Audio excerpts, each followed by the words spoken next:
पर शादी के बाद तो जीवन पूरा ही एक ही दिन में पलट गया। पर जब आप साथ में व्यक्ति के रहना शुरू करते हैं, परिवार के साथ में रहना शुरू करते हैं, तब आपको जाके पता चलता है कि जीवन ऐसा नहीं है। तो जब मैंने कोर्स किया तो कोर्स के समय पे वो गुरुदेव श्री श्री रविशंकर जी की फोटो नहीं लगाते थे कोर्स में। छठे दिन पे लगाई उन्होंने फोटो, लास्ट दिन। अच्छा। तो जब मैंने उनको देखा फोटो तो मैंने अपने टीचर को बोला इनको तो मैंने सपने में देखा है। तो उन्होंने मेरे को देखा, बोला तुम बहुत आगे जाओगे। तो जब मैंने ये कोर्स किया तो मुझे लगा रे वाह, अभी तक तो मैं पुरानी यादें ले लेकर इतना रो रो कर और अपने आप को पूरा वर्तमान में खो रही थी। पर जीवन तो पूरा सपना बन गया। और अब डॉक्टर के पास गई तो डॉक्टर ने कहा आपको हेपेटाइटिस ए हो गया, आप तो एकदम गए, लिवर गया आपका, आप एडमिट हो जाओ। पर मुझे पता था मेरे को अगले दिन कोर्स में जाना है। नहीं पता, गुरुजी ने मेरे को फिजिकली देखा नहीं था, तो रूम में थे। मैंने वहां से आवाज सुनी, वो कह रहे हैं वो शिमला वाली लड़की आ गई। अच्छा, आपको देखे नहीं वो?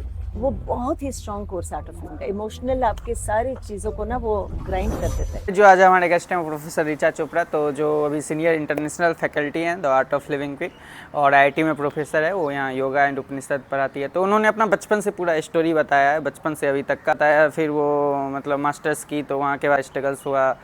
फिर उसके बाद मतलब पूरा आप वीडियो देखना, पूरा बहुत कुछ सीखने को मिलेगा। And guys do and like and subscribe, it takes lot of efforts. Enjoy the podcast.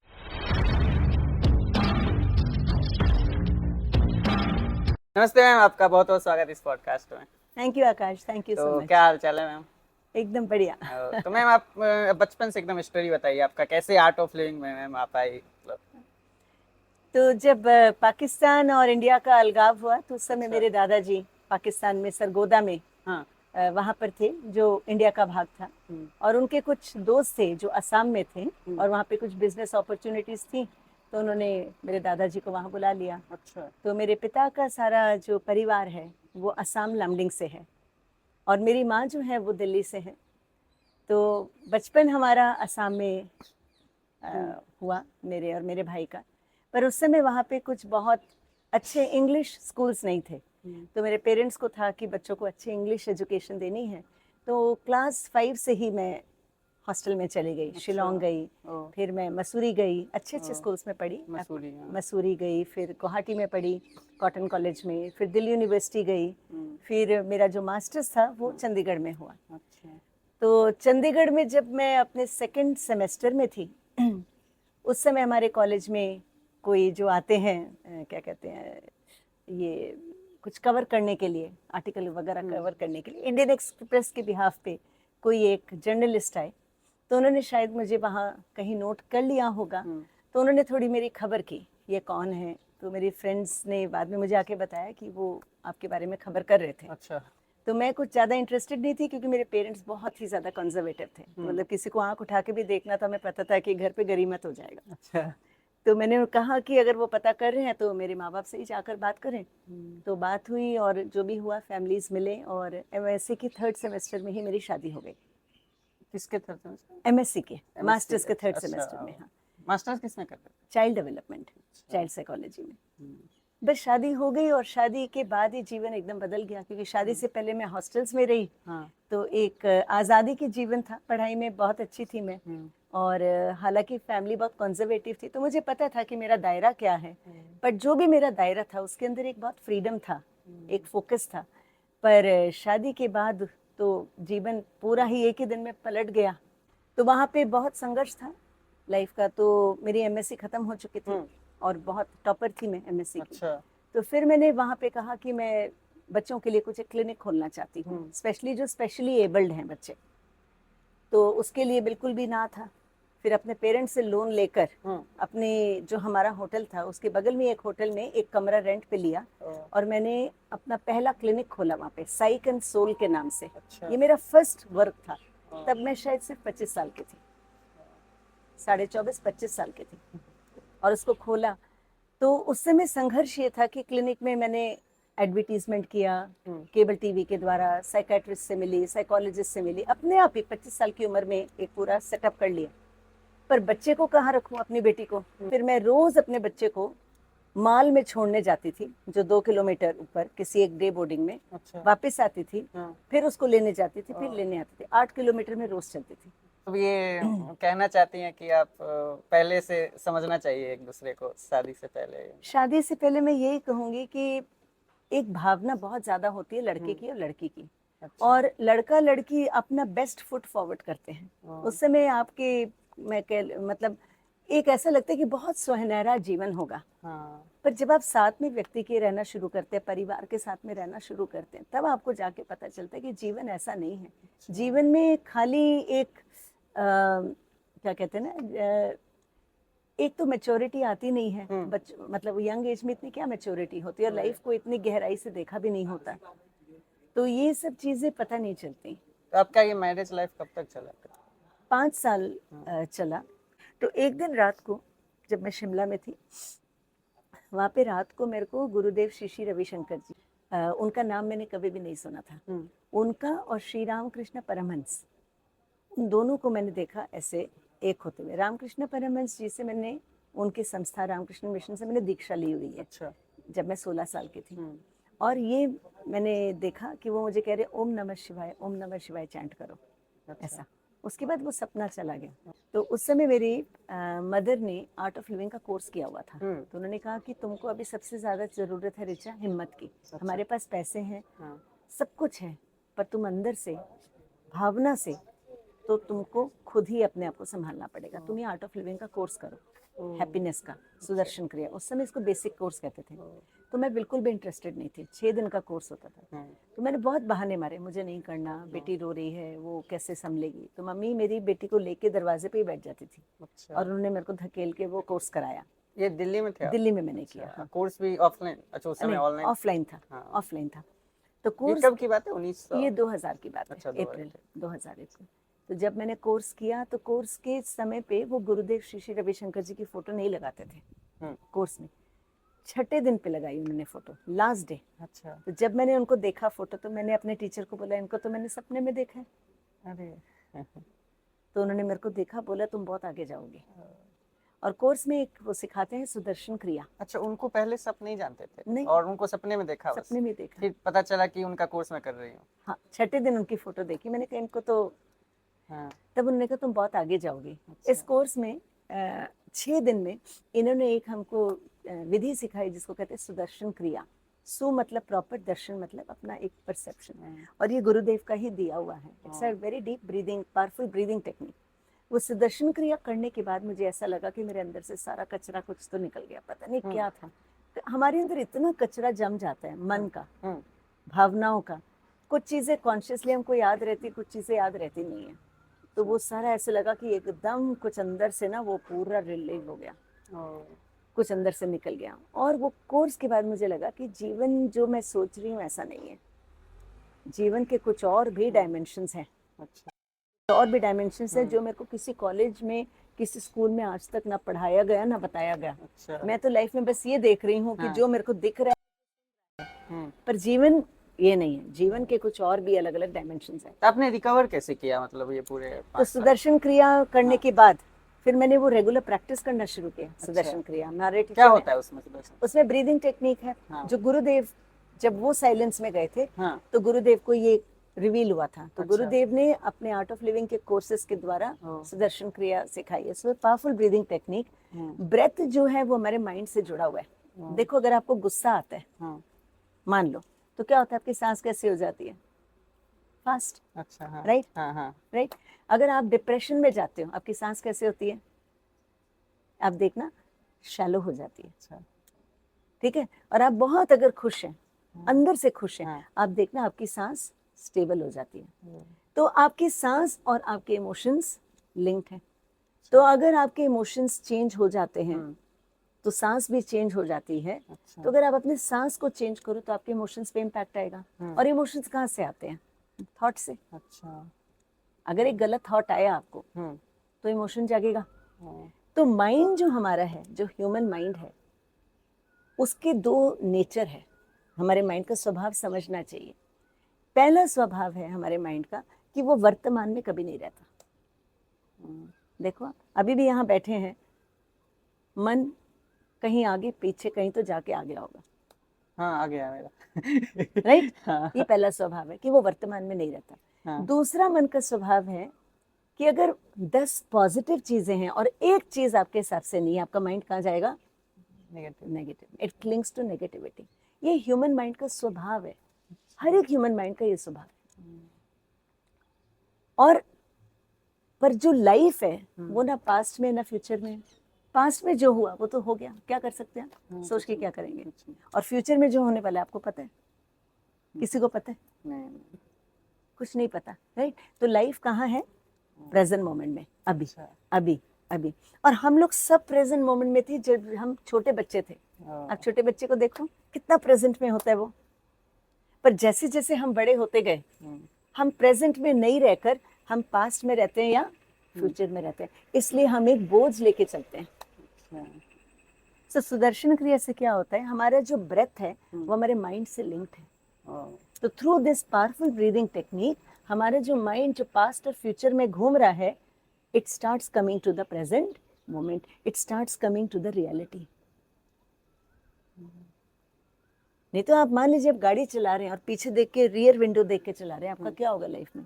Accident होगा। आप जीवन में तो हैं पर आपका मन बार बार पीछे जा रहा है, क्या होगा जीवन में? ये कोर्स अभी मतलब कर सकते हैं कोई, मतलब किसी को? कोई भी कर सकता है। आर्ट ऑफ लिविंग का कोर्स, आर्ट ऑफ लिविंग ये कहाँ अवेलेबल कहाँ है? ऑफलाइन भी है और आर्ट ऑफ लिविंग के टीचर्स पूरी दुनिया में है। ऑनलाइन कोर्स होगा ना ऐसे मतलब? हाँ, 3 दिन का कोर्स होता है, इसका नाम अभी हैप्पीनेस कोर्स हो गया है। और उसके आर्ट ऑफ लिविंग के टीचर्स ही उसको सिखाते हैं। मैं खुद एक आर्ट ऑफ लिविंग की टीचर हूँ। हाँ, तो आप मैम अभी इंटरनेशनल फैकल्टी हैं, तो ये जर्नी आप कैसे यहाँ तक गया? हाँ, तो जब मैंने ये कोर्स किया तो मुझे लगा रे बा, अभी तक तो मैं पुरानी यादें ले लेकर इतना रो रो कर और अपने आप को पूरा वर्तमान में खो रही थी। पर जीवन तो पूरा सपना बन गया। और अपने मन को मैं वर्तमान में रख ही नहीं पा रही। या तो आगे के लिए एंग्शियस हो रही हूँ, जब मन आगे जाता है तो एंग्शियस होता है, और जब मन पीछे जाता है तो रिग्रेट करता है। अब देखना मन का स्वभाव। मैंने कहा पर दोनों ही नहीं है, फ्यूचर का तो पता नहीं है, पास्ट का पता नहीं, और वर्तमान तो मैं खोते जा रही हूँ अपने इमोशंस को लेकर। तो ये कोर्स करने के बाद ऐसे लगा कि नहीं, कुछ तो और ऐसा ज्ञान है जो स्कूल कॉलेज में नहीं पढ़ाया गया, और ये ज्ञान मेरे माइंड के बारे में है और मेरे माइंड के बियॉन्ड भी कुछ है। ऐसा कुछ एक खुलना शुरू हुआ। उसके बाद फिर मेरे पेरेंट्स ने कहा कि तुम अभी पीएचडी कर लो। तो मैंने पीएचडी के लिए रजिस्टर कर दिया। अच्छा। और साथ साथ ये कोर्स के जो नेक्स्ट लेवल्स थे, हम गुवाहाटी में थे। गुवाहाटी में मेरे पेरेंट्स असम में रहते हैं, तो वहाँ गुवाहाटी में पीएचडी के लिए रजिस्टर किया। अब आप एक बार जुड़ गए तो आपकी एक कम्युनिटी बन जाती है। फिर पता चला कि आगे एडवांस कोर्स भी होता है। अच्छा। और भी आगे अलग अलग अलग लेवल के कोर्सेज होते हैं। तो वो एक जैसे ना चस्का लग गया। और ये चस्का अंदर का, क्योंकि अंदर से जब आपका कुछ खुलता है तो फिर वो आपको उसकी जो अनुभूति होती है फ्रीडम की, वो आपको वापस अंदर खींचती है। तो मैम उसके बाद फिर आप प्रोफेसर कैसे बने? मतलब पहले इंटरनेशनल फैकल्टी बने या पहले यहाँ पे प्रोफेसर बने? नहीं, हम फैकल्टी मतलब बने। तो पीएचडी एक तरफ चल रही थी, उसके बाद हमने अलग अलग लेवल ऑफ कोर्सेज करने शुरू किए। तो फिर मैंने नेक्स्ट एडवांस कोर्स किया आर्ट ऑफ लिविंग का। ये तो बेसिक कोर्स था। एडवांस कोर्स में हमें मौन रखना होता है 3 दिन। 3 दिन मौन, कुछ बोलना नहीं? कुछ नहीं बोलना, कुछ इंटरेक्शन नहीं करना, कोई फोन नहीं, कुछ नहीं। अच्छा। अपने साथ, ये बहुत जरूरी है, अपने साथ साइलेंस में रहना। हम तो अपने साथ रह ही नहीं पाते, मन इतना हमारा चलता है। कौन व्यक्ति आज अपने साथ रह सकता है? ये कितना बार आप कर रखे हैं ये 3 दिन का? इसका तो काउंट अब खो दिया मैंने। तो पहली बार जब एडवांस कोर्स था वो ऋषिकेश में हो रहा था, जिसमें गुरुदेव खुद आ रहे थे। मैं गुरुदेव को मिली नहीं थी। तो मैंने अपने मम्मी पापा को बोला, वो तो असम में लमडिंग में थे, मैं गुवाहाटी में थी। मैंने कहा हम ऋषिकेश चल के एडवांस कोर्स करेंगे। तो उन्होंने कहा हम लमडिंग से आ रहे हैं, तुम गुवाहाटी में ट्रेन में हमको मिल जाना। तो जिस दिन ट्रेन पकड़नी थी उससे एक दिन रात पहले मेरी तबीयत बहुत खराब हो गई। डॉक्टर के पास गई तो डॉक्टर ने कहा आपको हेपेटाइटिस ए हो गया। आप तो एकदम गए, लिवर गया आपका, आप एडमिट हो जाओ। पर मुझे पता था मेरे को अगले दिन कोर्स में जाना है। तो मैंने कहा नहीं, मैं तो जा रही हूँ। कहते आप अगेंस्ट मेडिकल ऑर्डर्स जा रही हूँ। मैंने कहा नहीं, क्योंकि अंदर से जब आपको कोई हायर चीज मिल जाए तो फिर आपको तो फर्क नहीं पड़ता। अगले दिन ट्रेन पे मैं चढ़ी और जब ट्रेन चल पड़ी गुवाहाटी से आगे, तब मैंने पेरेंट्स को बताया कि मेरे को हेपेटाइटिस ए है। तो एनीवेज हम ऋषिकेश पहुंचे। वहाँ पे जो खाना गुरुजी के लिए बनता था वो खाना मुझे दिया जाता था, क्योंकि वो इतना लाइट था और मेरी तबीयत ठीक नहीं थी। मैंने वो एडवांस कोर्स किया।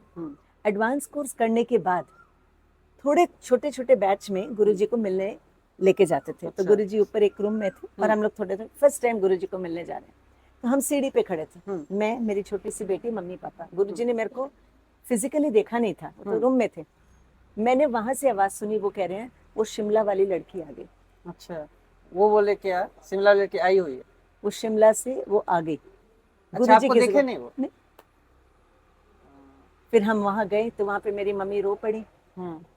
तो फोटो भी है वो गुरुजी के साथ, मैं ऐसे अच्छा। बैठी हूँ और गुरुजी मुझे देख रहे। फिर गुरुजी ने कहा इसकी चिंता मत करो, ये मेरी है। बस उसके बाद फिर मैंने एडवांस कोर्स किया। हाँ। फिर दिव्य समाज, एक और कोर्स है दिव्य समाज का निर्माण। वो बहुत ही strong course Art of Living का, इमोशनल आपके सारी चीजों को ना वो ग्राइंड कर देता है ना। आजकल के क्या है, बच्चे लोग क्रिटिसिज्म बेयर नहीं कर सकते, फेलियर व्यक्ति बेयर नहीं कर सकता, ना व्यक्ति बेयर नहीं कर सकता, फीडबैक किसी का ले नहीं सकता।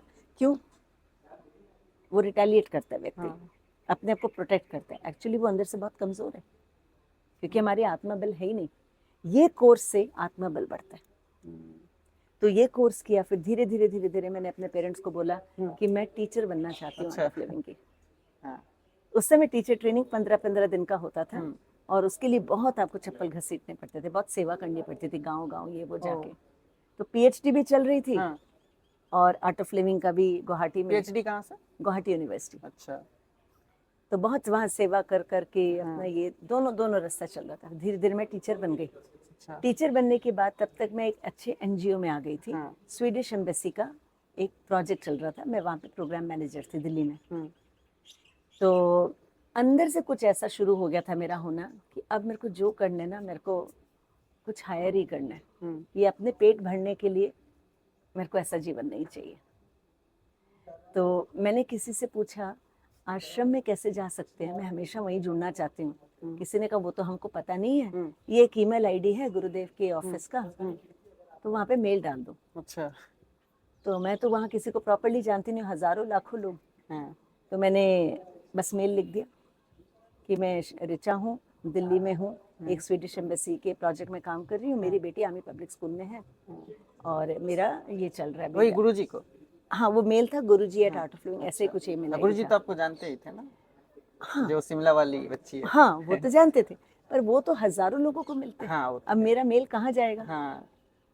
उसके बाद वो मैं मेल भेज दिया, भूल गए। कुछ दिनों बाद होली थी, मैं वापस ऋषिकेश गई होली। तो होली में गुरुजी सबको आके मिल रहे थे, बहुत लोग थे, भीड़ थी। जब मेरे पास आए तो मेरे ऊपर इतने सारे लोग आ गए कि गुरुजी ने मेरे को देखा नहीं। अच्छा। थोड़े आगे गए, फिर पीछे आए। अच्छा। फिर आके बोलते हैं तुमने मेल डाला था ना। अरे, आपका एज कितना था उसका? 27 की करीब। अच्छा। तुम आ जाओ। बस फिर 18 मार्च 2003 2004 अगेंस्ट ऑल फैमिली ऑड्स मैं बेटी को लेके आश्रम चली गई। अंदर से आ गया था। अच्छा। कुछ नहीं, ये चाहिए ही नहीं मुझे, मतलब ये ऐसा वाला जीवन चाहिए नहीं। इतना देख लिया था। आश्रम में 18 साल रही। अच्छा, हाँ, वो तो है। तब तक मैं टीचर बन चुकी थी। तो फिर वहाँ पे मैंने प्रोजेक्ट डिपार्टमेंट सेट किया जो यूनाइटेड नेशंस के साथ, गवर्नमेंट ऑफ इंडिया के साथ काम करता था। अच्छा। तो मैं उसको 8 साल लीड की and I did 49 collaborative projects, world records, एक के बाद एक के बाद एक, बड़े बड़े प्रोजेक्ट थे। मिशन ग्रीन अर्थ किया, स्टैंड अप टेक एक्शन, पूरे वर्ल्ड में। अब तो 8 देशों में जा चुकी है ना? तो 11 देशों में। अच्छा, 11 देशों में। तो वहाँ पे यही आर्ट ऑफ लिविंग के प्रोजेक्ट चलते थे? आर्ट ऑफ लिविंग के कोर्सेज लेने जाती थी। गुरुजी ने मेरे को हायर लेवल के टीचर्स बना दिए। अच्छा। तो मैं सहज समाधि कोर्स पढ़ाती हूँ, teacher training course Art of Living का मैं लेती हूँ, योगा की टीचर ट्रेनिंग कोर्स टीचर हूँ, दिव्य समाज कोर्स जो बहुत टफ ग्राइंड वाला कोर्स है उसकी टीचर। तो गुरुजी ने भी मेरे को धीरे धीरे धीरे धीरे करके बहुत बहुत जिम्मेवारियाँ दी और बहुत काम हुआ इस उससे। तो बस 18 साल वहाँ रही, पूरे वर्ल्ड में घूमी। मेरी बेटी वहाँ बड़ी हुई, वो भी एक आश्रम के स्कूल में पढ़ के। तो मेरे पेरेंट्स को बहुत चिंता होती थी कि क्या तुम आश्रम में रह रही हो, एक कमरे में इतने सारे लोग, तुम्हारी बेटी का लाइफ तुम पूरा खराब कर दोगी। और वो तो आर्मी पब्लिक स्कूल दिल्ली में थी, तुम इतनी पढ़ी लिखी हो, तुम पूरे लाइफ। तो पापा तो बहुत ज़्यादा ही उससे फॉर नहीं थी, और ये स्वाभाविक है किसी भी पेरेंट्स के लिए। और उनको लगता था कि तुम अपनी भी लाइफ खराब कर रही हो, बेटी का भी खराब कर रही हो। पर देखो, वो आज बहुत अच्छी आर्टिस्ट है। उसने अपना फिलॉसफी ऑनर्स किया दिल्ली यूनिवर्सिटी से। वो एक एस्टैब्लिश सितार वादक है। अभी कहाँ, दिल्ली में? उसके बाद वो अमेरिका गई। अच्छा, अमेरिका गई मास्टर्स करने इन कॉम्पोजिशन। अब उसकी 3 महीने पहले शादी हुई है आश्रम में। आश्रम में ही शादी हुई? हाँ, सब मेरे घर वाले सब मान के, हम लोग सब, मतलब पूरा सर्कल कंप्लीट। तो हमने अपने जीवन का पाथ बहुत ही अलग सा चुना, अद्भुत, मतलब पता नहीं था, और देखो कहाँ से कहाँ हम पहुँच गए। तो 18 साल के बाद मुझे ऐसा लगा कि जो मैंने पाया है अपने गुरु से, इस ज्ञान से, ये तो कहीं किसी कॉलेज वगैरह में पढ़ाया नहीं जाता। और लोग अपने मन को लेके इतना तड़पते हैं, इतना परेशान होते हैं, but nobody knows how to handle the mind. तो मुझे लगा कि अब ये ज्ञान, उसको मेन स्ट्रीम होना बहुत ज़रूरी है। तो 18 साल के बाद फिर मैंने नौकरी ली, पहली जब मेरी बेटी अमेरिका जा रही थी, बिहार में एक एनजीओ में, वहाँ पे शुरू किया जॉब 18 साल के बाद। 18 साल तो मैं पूरे आश्रम में थी और आश्रम के ही सब काम कर रही थी। तो वहाँ पे शुरू किया और वहाँ से मेरा मन हुआ कि मैं दूसरा पीएचडी करूँ। और पीएचडी में करना चाहती थी योग के, कि योग और उपनिषद के ज्ञान से व्यक्ति अंदर से खुश कैसे हो सकता है। अच्छा। इसके ऊपर मैं पीएचडी करना चाहती थी दूसरी बार। तो पता चला आईआईटी में पीएचडी कर सकते हैं, तो मैंने अप्लाई किया और मेरा यहाँ पीएचडी के लिए एडमिशन हो गया, सेकंड पीएचडी के लिए। एक सेमेस्टर भी किया, कोर्स वर्क वगैरह सब। उसके बाद ये सेंटर खुल रहा था। तो किसी ने कहा, हाँ, किसी ने कहा आपके पास तो ऑलरेडी पीएचडी है, प्लस आपके पास इतना एक्सपीरियंस है, तो आप यहाँ पे फैकल्टी क्यों नहीं अप्लाई करते। तो मैंने फैकल्टी अप्लाई की।